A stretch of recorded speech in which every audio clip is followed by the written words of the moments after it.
नमस्कार। हमारे आज का टॉपिक है सेल्फ मैनेजमेंट अर्थात स्व प्रबंधन। सेल्फ मैनेजमेंट का मतलब होता है कि हम अपने आप को अपनी ज़िंदगी जीने के लिए किस तरह तैयार करते हैं। कैसे हम अपनी दैनिक जीवन में होने वाली छोटी-छोटी खुशियों को सँभालते हैं, कैसे हम अपनी परेशानियों को सॉल्व करते हैं, वो हमारी सेल्फ मैनेजमेंट का एक बहुत अहम हिस्सा। हमारे आज के टॉपिक का ऑब्जेक्टिव क्या है? इसको पढ़ाने का महत्व क्या है? जब हम सेल्फ मैनेजमेंट पढ़ते हैं तो हमें ये पता चलता है कि हम अपनी ज़िंदगी को और कितना बेहतर बना सकते हैं। कौन सी ऐसी चीज़ें हैं जो हम अपनी ज़िंदगी में अ, लागू कर सकते हैं और आने वाली समस्याओं को हम जो है बहुत अच्छे तरीके से मैनेज कर सकते हैं। इस टॉपिक के माध्यम से हम इस सेल्फ मैनेजमेंट को जानेंगे। आप लोग सेल्फ मैनेजमेंट को एक्सप्लेन कर सकेंगे, लोग समझ सकेंगे बहुत अच्छे तरीके से, उसकी क्या इम्पोर्टेंस है हमारी लाइफ में, क्यों हमारे लिए सेल्फ मैनेजमेंट बहुत ज़रूरी है। उसके अलावा और कौन-कौन से ऐसे स्किल्स हैं जो कि आपके सेल्फ मैनेजमेंट में आते हैं या कौन-सी ऐसी बातें हैं जो कि आपके सेल्फ मैनेजमेंट को बहुत ज़्यादा बेहतर बना सकती हैं। तो आज के इस टॉपिक में हम इन्हीं चीज़ों पे एक डिस्कशन करेंगे। मैं आपको बताऊँगी कि सेल्फ मैनेजमेंट क्या होता है और उसके साथ ही आप उससे अपने दैनिक जीवन में प्रयोग करने की बहुत कोशिश करेंगे। इससे आपकी लाइफ में एक पॉज़िटिविटी आएगी और आप चीज़ों को, खुद को बहुत बेहतर तरीके से समझ पाएँगे। सेल्फ मैनेजमेंट जिसको हम स्वतः प्रबंधन कहते हैं, आखिर ये है क्या? स्वतः प्रबंधन कोई बहुत टेक्निकल चीज़ नहीं है या टेक्निकल कोई पढ़ने का विषय नहीं है। जो हमारा सेल्फ मैनेजमेंट है, ये बताता है हमें कि हम अपने आप को कैसे कंट्रोल कर सकते हैं। हम अपने आप को कैसे एक तरीके से अपनी ज़िंदगी का जीवन यापन कर सकते हैं। ये होती हैं जहाँ पर हम अपने इमोशंस को कंट्रोल कर सकते हैं, अपने जो थॉट्स हैं, जो हमारे विचार हैं, उनको हम अच्छे से समझ सकते हैं। उसके अलावा बहुत अलग-अलग जो हमारी ज़िंदगी में सिचुएशंस आती हैं, उन सिचुएशंस को हम बहुत बेहतरीन तरीके से हैंडल कर सकते हैं। बेसिकली जो हमारा सेल्फ मैनेजमेंट होता है, सेल्फ मैनेजमेंट एक तरह का हमारा एक क्वालिटी है या हम कह सकते हैं एक स्किल होता है जो कि हमें अलाउड करता है कि हम अपने आप को कैसे और बेहतर बना सकते हैं। जैसे तनाव से को कैसे हम हैंडल कर सकते हैं या फिर हम कैसे अपने आप को खुद ही ज़्यादा मोटिवेट कर सकते हैं किसी काम को करने के लिए, कैसे हम अपने जो है जीवन का लक्ष्य निर्धारित कर सकते हैं, किस तरीके से हम अपने पढ़ाई-लिखाई बेहतर कर सकते हैं या हम अपनी क्षमताओं को पहचान सकते हैं। वही हमारा जो है स्वतः प्रबंधन आ जाता है जब हम अपने बारे में बहुत सारी चीज़ें जानने लगते हैं, उनको अपनी जाती ज़िंदगी में समझने लगते हैं और उसी के हिसाब से अपना जीवन यापन करते हैं, तो वो एक बहुत ही बेहतरीन एग्ज़ाम्पल होता है हमारे सेल्फ मैनेजमेंट। कई बार होता है जब हम कोई एग्ज़ाम देते हैं और उसके बाद उसमें सफल नहीं हो पाते हैं, तो अपना हमारा मन जो है बहुत ही निराशा से घिर जाता है और हमारे मन में ये बात घर कर जाती है कि मैंने तो पूरी मेहनत की थी लेकिन मुझे सफलता नहीं मिली।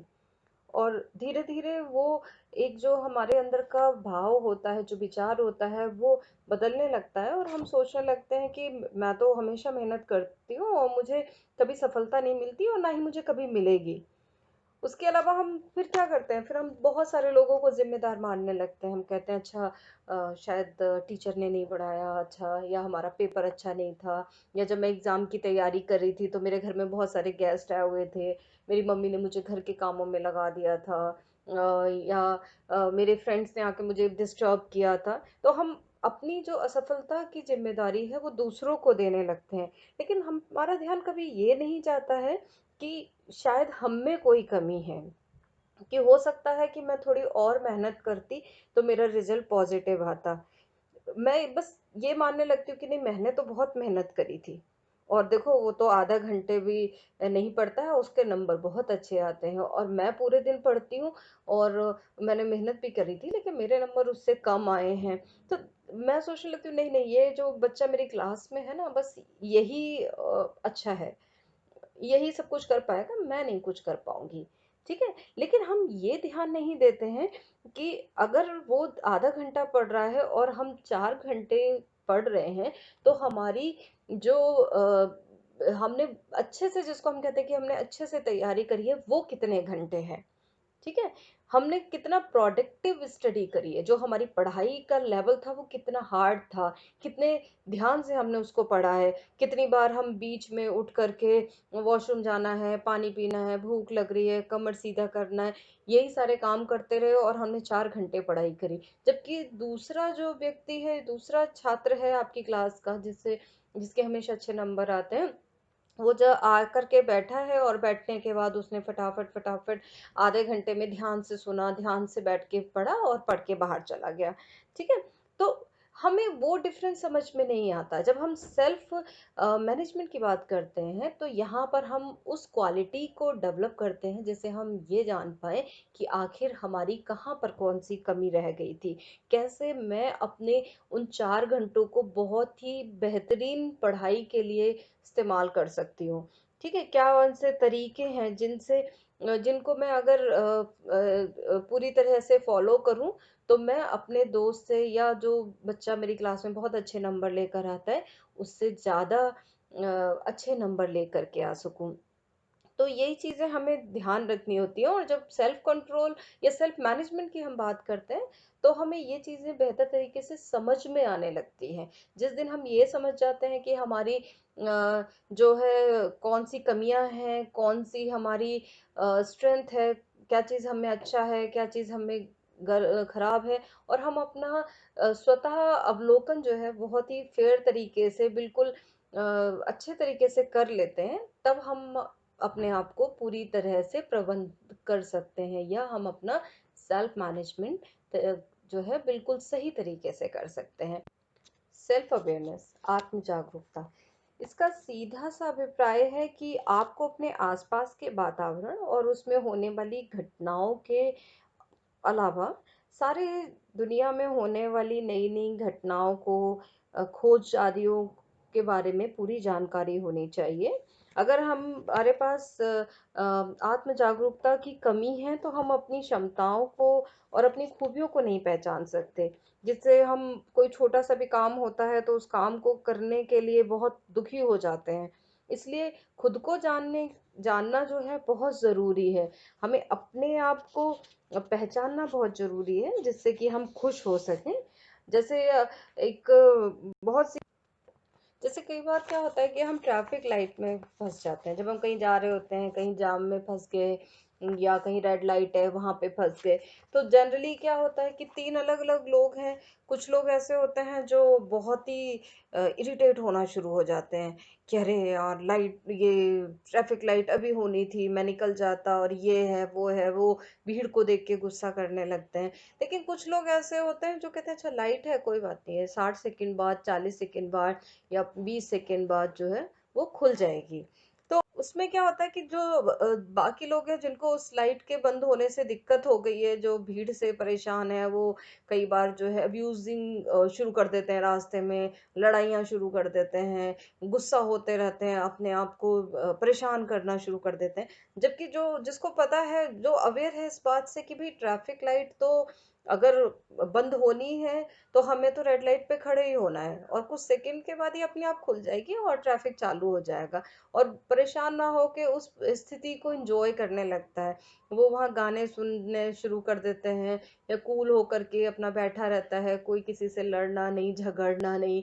तो दोनों में डिफरेंस क्या हो जाता है कि जो शोर मचा रहा था, वो टेंशन में आ जाता है, उसका तनाव बढ़ जाता है। वो अपने आप को अच्छे से समझा ही नहीं पा रहा है कि भाई ये एक नेचुरल बात है कि जब लाइट बंद होगी और रूल्स हैं, तो हमें ट्रैफिक रूल का पालन करना है। जबकि जो दूसरा व्यक्ति है वो कह रहा है ठीक है, लाइट ही तो है, ट्रैफिक है, कोई बात नहीं, मैं वेट कर लूंगा, थोड़ी देर बाद जब लाइट खुलेगी मैं चला जाऊंगा। तो उसने क्या किया, उसने अपने वक्त को बहुत इंजॉय करना शुरू किया। तो यही होता है सेल्फ अवेयरनेस। ठीक है। सेल्फ कंट्रोल, आत्म संयम। जब हमें अपनी चीज़ों को करने के लिए या हमें किसी और के इंस्ट्रक्शंस की ज़रूरत नहीं होती, हम अपने आप ही अच्छा, बुरा, सही, गलत को निर्धारित कर लेते हैं और अपने बिहेवियर को उसी तरीके से बदल लेते हैं, तो वो हमारा सेल्फ कंट्रोल की हमारी काबिलियत को दिखाता है। जिसमें क्या होता है, जैसे अब आप घर में हैं तो ज़रूरी नहीं है कि आपकी मम्मी हो और तभी वो आपको बोले बेटा पढ़ो, बेटा खाना खाओ, नहीं। अगर घर में कोई नहीं है तो भी आपको पता होना चाहिए कि ठीक है, मुझे सुबह उठना है, ब्रेकफ़ास्ट करना है या फिर थो कितनी देर मुझे पढ़ना है, कैसे मुझे डिसिप्लिन के साथ जो है घर में रहना है, किस डिसिप्लिन के साथ मुझे अपने स्कूल में रहना है। तो जब हम वो सारी चीज़ें समझ जाते हैं और अपने आप पे कंट्रोल रख लेते हैं कि कहाँ पे किस तरह का हमारा डिसिप्लिन होना चाहिए, तो वो हमारा एक जो है आत्म-संयम के स्किल को दर्शाता है। अगर हम हमारे पास आत्म-संयम है तो हम बहुत सारी चीज़ें बहुत अच्छे से कर सकते हैं। जैसे हम अपनी लाइफ़ में बहुत अच्छे से संतुलन बना सकते हैं, ठीक है? बहुत शांत रह सकते हैं क्योंकि ऑब्वियस बात है, जब मैं अपना सारा काम तरीके से करती रहूँगी, डिसिप्लिन में रहूँगी, तो ना तो स्कूल में मैडम गुस्सा करेंगी, ना घर में मम्मी गुस्सा करेंगी। तो मुझे बहुत मैं एकदम बहुत शांत रहने लगूँगी और मैं अपने लक्ष्य के प्रति बहुत ही अच्छे तरीके से जो है काम कर सकूँगी। साथ ही क्या होता है, जब हम बहुत ही बिल्कुल डिसिप्लिन में होते हैं या हम बहुत तरीके से अपने जीवन यापन करते हैं, तो हम बहुत कॉन्फिडेंस हो आ जाता है, हमें आत्मविश्वास आता है। जैसे अब आपको पता है कि आप स्कूल में कोई गलती नहीं करती हैं, आपकी होमवर्क पूरा होता है, तो जब आप अपनी टीचर से बात करती हैं, तो आप में एक अलग आत्मविश्वास झलकने लगता है। अगर आप अपनी लाइफ को बहुत ही डिसिप्लिन से जीती हैं, तो जब भी आप लोगों के बीच में होती हैं, तो आप में एक अलग ही आत्मविश्वास की चमक होती है। उसी तरीके से विल पावर बढ़ जाती है। हमें अपने विल पावर का मतलब होता है कि मैं मुझ में कुछ करने की जो क्षमता होती है, वो मेरी बढ़ जाती है। मेरे पास एक पॉजिटिव एटीट्यूड आ जाता है। मैं बहुत पॉजिटिव चीज़ों को समझने और समझाने लगी हूँ। ठीक है? जैसे आपको स्कूल में या आप कहीं किसी बच्चे का बर्थडे है, उसने आपको 4-5 टॉफ़ियाँ दे दी हैं, ठीक है? आपने सोचा कि मैं ना इसमें से 2 टॉफ़ी अपने भाई के लिए लेकर के जाती हूँ। फिर पूरे दिन सुबह आपको मिला, फिर थोड़ी देर बाद 1 आध घंटे बाद आपने सोचा चलो ये 5 है, 5 में से 1 खा लेती हूँ। फिर उसके बाद आपने 2 खा लिया, फिर आपने 30 खा लिया, चौथा खा लिया। लेकिन आप अपने आप पे उतना कंट्रोल नहीं कर पाए कि ठीक है, ये एक टॉफ़ी जो मुझे अपने घर अपने भाई के लिए, अपनी बहन के लिए लेके जानी थी, वो मेरे पास है। अगर आप उस एक टॉफ़ी को बचा लेती हैं, तो इसका मतलब ये होता है कि आप में जो कंट्रोल है वो बहुत ज़्यादा है, आपका संयम बहुत ज़्यादा है कि आप अपनी बात पे अडिग हैं कि मुझे एक वापस लेके जानी है और आप उसको वापस लेके जा रहे हैं। तो जितना आप अगर अपने अंदर सेल्फ कंट्रोल समझ सकते हैं और आप उसमें आप सीख सकते हैं अपने अंदर सेल्फ कंट्रोल, तो 100% ये है कि आप हर चीज में मास्टर बन जाते हैं। फिर आता है आत्मविश्वास, सेल्फ कॉन्फिडेंस। सबसे महत्वपूर्ण, खुद पे यकीन करना।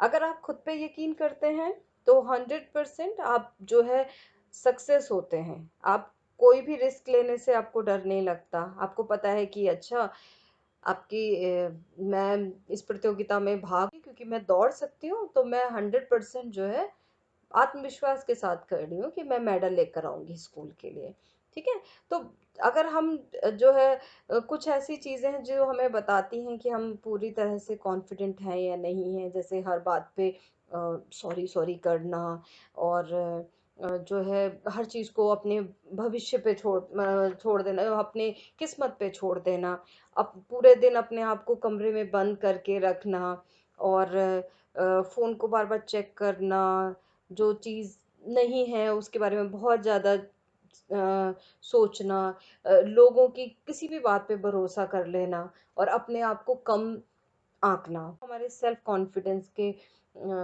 कम होने के लक्षण होते हैं। इसलिए आपको हमेशा अपने आप में भरोसा रखना है और एक फ़ॉर्मूला हमेशा अपनी ज़िंदगी में अप्लाई करना है वो है आई कैन डू इट, मतलब मैं ये काम कर सकती हूँ। ठीक है? तो उसके लिए आपको बार-बार एक ही चीज़ दोहरानी है आईने के सामने खड़े होकर के कि yes I can do this.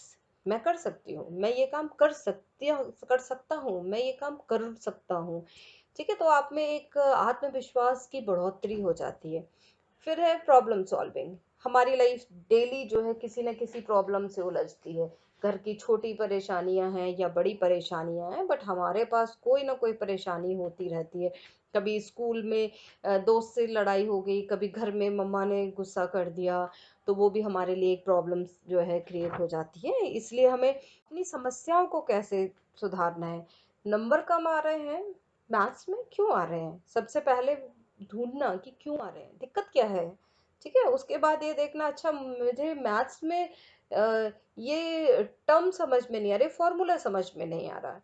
उसके बाद आपने उस फॉर्मूले को लिखा, फिर आपने देखा कि कौन सा मेथड ज़्यादा अच्छा है, जो आपकी टीचर ने बताया था उससे आपको आसानी हो रही है, या आपके भाई ने या बहन ने जो बताया है उससे आसानी हो रही है, या मम्मा ने जो बताया है वो तरीका आपको अच्छे से समझ में आया है। वो सारे आइडियाज़ अपने पास रखना, और उसके बाद जो आपको बेहतर लगे उस तरीके से आपको उस क्वेश्चन को सॉल्व करना होता है। उससे क्या होता है, जब आपका रिजल्ट आए उसको देखना कि अगर अच्छा ये रिजल्ट मतलब मैंने जो किया था वो ठीक हो गया है। अगर ठीक हो गया है तो आपकी प्रॉब्लम सॉल्व हो गई है। ठीक है, देन आपका है solve self motivation. Self motivation हो गया कि अपने आप को मोटिवेट करना इंटरनली। और सबसे बेस्ट है कि आप अपने आप को अपने खुद से मोटिवेट करें। यहाँ पर हम सबसे इम्पोर्टेंट है खुद को प्रोत्साहित करना, जिससे कि जिंदगी के किसी भी पड़ाव पर जब भी आपको परेशानी महसूस हो, आप खुद को कहो कि नहीं, मैं अच्छी हूँ, मैं कर सकता हूँ, मैं ये बहुत बेहतर तरीके से करूँगा। तो अपने आप को भरोसा करना भी सेल्फ मोटिवेशन का सबसे अहम हिस्सा है। जब आप सेल्फ मोटिवेशन में होते हैं तो आपका हर रास्ता जो है बहुत ही पॉजिटिव हो जाता है। चाहे लोग कुछ भी कहें, लेकिन आपको पता होता है कि जिस रास्ते पे मैं जा रही हूँ वो रास्ता मुझे हमेशा मेरे लक्ष्य की तरफ करके जाएगा। ठीक है, तो हमको कुछ फॉलो अप्स लेने होते हैं, जैसे यस मैं बहुत स्ट्रांग हूँ, अपने आप को मानना है कि मैं बहुत स्ट्रांग हूँ, बहुत मुझ में जो है इमोशनली भी मैं बहुत स्ट्रांग हूँ, मैं बहुत खूबसूरत हूँ, मुझे किसी चीज़ से डर नहीं लगता, मैं बुद्धिमान हूँ और अपने आप से प्यार करती हूँ। ठीक है, और मैं बहुत खुश रह सकती हूँ। तो जब तक ये चीज़ें आपके अंदर नहीं आती हैं, तब तक आप जो है अपने आप को प्रेरणा नहीं दे पाते हैं। तो खुद को प्रेरणा देने के लिए आपको ये चीज़ें जानना ज़रूरी कि आप खुद में बहुत खूबसूरत हैं। उसके बाद सबसे अहम हिस्सा आता है हमारा पर्सनल हाइजीन और ग्रूमिंग का, जिसको हम बोलते हैं व्यक्तिगत स्वच्छता और संवारना। यहाँ पर सिर्फ मेकअप की बात नहीं होती, यहाँ पर हो रहा है अपने आप को बहुत ही बेहतरीन तरीके से तैयार रखना, जिससे लोगों को लगे कि आप बहुत ही ज़्यादा अ, अच्छी लग रही हैं या आप बहुत ज़्यादा अच्छे लग रहे हैं। क्योंकि जब तक हम अपने आप को मैनेज नहीं कर सकते हैं, तो दूसरों को हम कैसे किसी चीज़ को हम अच्छा बेहतर कर सकते हैं। जब तक हम अपने आप को अपने तरीके से बहुत ही तैयार नहीं कर सकते। आप जॉब के लिए जा रहे हैं या आप कहीं जा रहे हैं और आपके बाल बिखरे हुए हैं, तो अगर ये कैसे काम कर सकती है। अगर ये खुद को ही नहीं अच्छे से तैयार कर सकते हैं, तो ये मेरे ऑफिस के कामों को या मेरे क्लाइंट्स को कैसे हैंडल कर सकते हैं। तो इसलिए हमें पर्सनल हाइजीन और ग्रूमिंग पे बहुत ध्यान देना होता है। और हाइजीन क्यों ज़रूरत होती है, हम जानते हैं कि बैक्टीरिया है, उसको मारता है, हमारी बदबू आ रही है शरीर से या हमारे मुंह से बदबू आ रही है, और वो बदबू नहीं आएगी अगर हम प्रॉपर तरीके से कुल्ला ब्रश करेंगे। ठीक है, और ऑब्वियसली जब हमारे बहुत हाइजीन का ध्यान रखेंगे तो हम बीमार भी नहीं पड़ेंगे। ठीक है, तो डेली ब्रश करना, धुले हुए कपड़े पहनना, नहाना, हाथों को धोना बार बार, खाने से पहले, खाने के बाद, किसी चीज़ को छूने से पहले। ठीक है, अपने बालों को धोना, ये सब हमारे पर्सनल हाइजीन का पार्ट होता है जो हमें करना होता है। ठीक है, उसके बाद हमारे पास कुछ ग्रूमिंग टूल्स होते हैं, जैसे कौन सी चीज़ों से हम अपने आप को बहुत अच्छा बना सकते हैं, कॉम्ब यूज़ कर सकते हैं हम, बाल हमारे अच्छे से कंघी किए होने चाहिए, कपड़े हमारे बिल्कुल आयन होने चाहिए, मतलब प्रेस अच्छे से हो, साफ सुथरे कपड़े हों। तो जब आप अच्छे से कपड़े पहन के बाल वाल बढ़िया बना करके फेस पे क्रीम लगा कर और तरीके से किसी के सामने खड़े होंगे, तो लोगों को लगेगा नहीं भाई ये तो बहुत अच्छा लग रहा है, और आपको खुद को अच्छा लगेगा। जब हम तैयार होते हैं ना, तो हमें खुद को अच्छा लगता है कि यार हम तो बहुत सुंदर लग रहे हैं, राइट। उसके बाद है आपकी पॉजिटिव थिंकिंग। यहाँ पर हम जो है किसी भी सिचुएशन को, किसी भी परिस्थिति का सामना कर सकते हैं अगर हमें पॉजिटिव थिंकिंग है, सकारात्मक सोच है। हम कि ये चीज़ अच्छी हो सकती है, डेफ़िनेटली हो सकती है, ठीक है? किसी भी परेशानी को देख कर के अरे! ये कैसे होगा? नहीं, हमें कहना है ये अच्छा होगा। अगर सुबह का सूरज निकला है, धूप है, तो ये नहीं कि गर्मी बहुत है, नहीं, आज धूप बहुत तेज है, आज सूरज बहुत तेज है, तो आज बहुत अच्छी रोशनी कितनी हो रही है हमारे घर में। हमें हर चीज का पॉजिटिव पहलू ढूंढना है, सकारात्मक पहलू पहलू जो है हम ढूंढेंगे। और जब हम सकारात्मक चीजों को सोचेंगे, तो हम हमेशा खुश रहते हैं, अपने आप को बहुत कॉन्फिडेंट महसूस करते हैं। हमारी जो सोचने की शक्ति है, जो हमारा सोचने का तरीका है, वो बहुत पॉजिटिव हो जाता है, ठीक। उसके अलावा हम बहुत, जब कोई व्यक्ति हमारे सामने बहुत पॉजिटिव व्यक्ति खड़ा होता है, तो अगर 2 लोग खड़े हैं, मैंने बोला कि अच्छा ये तो हर बात को सुन के बड़ा अच्छा से पॉजिटिव तरीके से जवाब देता है, इसी से बात करते हैं। जबकि कोई दूसरा कहे, अच्छा बारिश हो रही है, ओहो बारिश हो रही है, ये वो कीचड़ हो जाएगी, कीड़े निकलेंगे, ऐसा होगा वैसा होगा, तो लोग उससे डिस्कस नहीं करेंगे कि बारिश हो रही है। लेकिन हाँ, अगर आप पॉजिटिवली देखेंगे कि हाँ कितना अच्छा वेदर हो गया ना, मौसम कितना अच्छा है, बारिश की बूंदें कितनी अच्छी लगती हैं, और बारिश में नहाएंगे, तो वो आपकी जो सकारात्मक सोच है, वो आपको एक भीड़ में बहुत ज़्यादा पसंदीदा चेहरा बना देती है। टीम वर्क बहुत ज़रूरी है, टीम वर्क किसी भी गोल को पूरा करने के लिए। अब स्कूल में या घर में कोई बर्थडे पार्टी आप ऑर्गेनाइज कर रहे हैं, आप अकेले लगे हैं सुबह से, तो आप वही काम 4 घंटे में करते हैं, ठीक है। आपने डेकोरेशन करी, बलून फैलाए, बिस्तर साफ किया, रूम डेकोरेट करा, लेकिन वहीं पर जब आपके भाई बहन मम्मी सब लोग, पापा सब लोग मिलकर के उस कमरे को सजाना शुरू करते हैं, तो वो 1 घंटे में बहुत ही खूबसूरत हो जाता है। और अलग-अलग लोगों के जो एक दूसरे के विचार होते हैं, उन विचारों के साथ में वो एक नई क्रिएटिविटी आ जाती है, मतलब एक नए तरीके से और भी खूबसूरत जो है वो काम पूरा हो जाता है। इसलिए हमेशा ये नहीं सोचना है कि मैं अच्छा हूँ, मैं तो सब कुछ कर सकता हूँ। नहीं, आपको वो अपना कॉन्फिडेंस के लिए, अपने आप को मोटिवेट करने के लिए सोचना है, लेकिन हमेशा एक टीम की तरह कार्य करना है, जिससे कि आप लोगों को समझें, लोगों के साथ में रह के काम करने के जो गुण हैं आप में, वो डेवलप हो जाए, ठीक है। तो उससे आपको क्या होता है, आप दो लोगों के बीच के मतभेद को कम कर सकते हैं, आपको दूसरों की सुनने की क्षमता बढ़ जाती है, आप दूसरों के विचारों को सुनते हैं, और उसके साथ ही आप दूसरों को रिस्पेक्ट भी देने लगते हैं। फिर हमारा टाइम मैनेजमेंट आता है। मैंने आपको बताया है कि टाइम मैनेजमेंट बहुत ज़रूरी है। अगर आप अपनी चीज़ों को टाइम के अकॉर्डिंग करते हैं, आप हमेशा एक चेक लिस्ट बनाइए, अपने दिन का एक शेड्यूल बनाइए, और उसमें अपने एक टाइम दीजिए, आधा घंटा किस चीज़ को, 1 घंटा किस चीज़ को, और उस चेक लिस्ट पे डेली आप टिक लगाते जाइए। उससे क्या होगा कि आप अपना सारा काम उसी टाइम पीरियड में ख़त्म कर लेंगे। लेकिन अगर आप चेकलिस्ट नहीं बनाते हैं, तो फिर आप अपना काम पूरा नहीं कर पाएँगे, क्योंकि आप इसी काम को 2 घंटे कर लेंगे। अब जैसे एग्ज़ाम्स आने वाले हैं, आपने क्या करा, एक टाइम टेबल बना लिया। अब आप उस टाइम टेबल को फॉलो नहीं करा, आपने मैथ्स लेके बैठे, अब पता चला आप 2 घंटे मैथ्स ही पढ़ रहे हैं, 2 घंटे हिंदी पढ़ रहे हैं, और 4-5 घंटे खत्म होके फिर आप सोच रहे हो मुझे सोशल साइंस कब पढ़ना है, मुझे ज्योग्राफी कब पढ़नी है, और मैंने तो अभी संस्कृत ही नहीं पढ़ी है, तो आपको टेंशन हो जाएगा। लेकिन अगर आप ये मान के चलें कि एग्ज़ाम की प्रिपरेशन करने के लिए मुझे हर सब्जेक्ट के लिए कम से कम आधा घंटा देना है, तो आप सारे सब्जेक्ट को रिवाइज भी करते जाएँगे और आपको ये भी दिक्कत नहीं होगी कि मेरा टॉपिक छूट रहा है, और लास्ट डे 1 दिन के लिए आप क्या-क्या पढूँ, क्या छोड़ दूँ, वो टेंशन भी नहीं होगी। इसलिए हमारी ज़िंदगी में टाइम मैनेजमेंट बहुत ज़रूरी है। हमेशा अपने गोल के हिसाब से एक आपको शेड्यूल बनाना है, उसके बाद आपको ध्यान रखना है कैसे करना है, और जो कुछ हमारे डिस्ट्रैक्शन, कुछ चीज़ों से हमें ना कहना है। जैसे फ़ोन से, गप्पे मारने से, या कोई आ रहा है आपको डिस्टर्ब कर रहा है, तो आपको ना कहना पड़ेगा कि नहीं, ये मेरा टाइम पढ़ने का है, मैं अभी आपसे बात नहीं करूँगी, या मैं आपसे आधा घंटे बाद बात करता हूँ, इसलिए आप मुझे अभी इस टाइम डिस्टर्ब ना करें। तो जब तक आप ये ना कहने की आदत नहीं डालेंगे, तब तक आप अपने टाइम मैनेजमेंट को पूरी तरह से फॉलो नहीं।